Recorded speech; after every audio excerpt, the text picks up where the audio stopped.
تتكلم من صدق انهم غلطوا عليك سبوا وهذا جالسين جنبك مقعين؟ اي والله يا امي ماتي. عبد الحي انا راكن عليك وانت مقعين توقع شادي، انا رسلتك معه ليش؟ علشان ما حد يتجرأ يغلط على وانت لا مقعين. تحكي معي بهالطريقة، واصل معي للسماء. الله واصله معي للسماء، انا لكنك رجال جازع بعد مراد وانت جالس مقعد، وانت الثاني يا حاج اقل شيء قمت تدافع مع مراد مو معك جالس ساكت. ما بينحكى مع هيك اندال، اذا ما بدنا نقطع راسه ما في داعي نحكي. الله ما هونك خرج لسانكم اللسان سعادي، ما هونك ما قريبكمش تعملوا حاجه، انت وابو قعشاري قولوا ان انتم خايفين، قول انك خايف منهم خلاص. والله انا خفت، بدك اكثر من شفت هيك.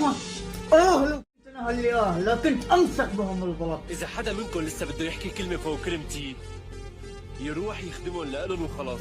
هذا جزعي والله العظيم انك تستاهل يمسحوبك البلط يا مراد، مش بس يهينوا كرامتك. امزح والله امزح والله امزح. بموتي اوقفك عسكرك هنا وخرجك القوه حقك، ما هونك ما جريك هجعنا بس يا مضربه.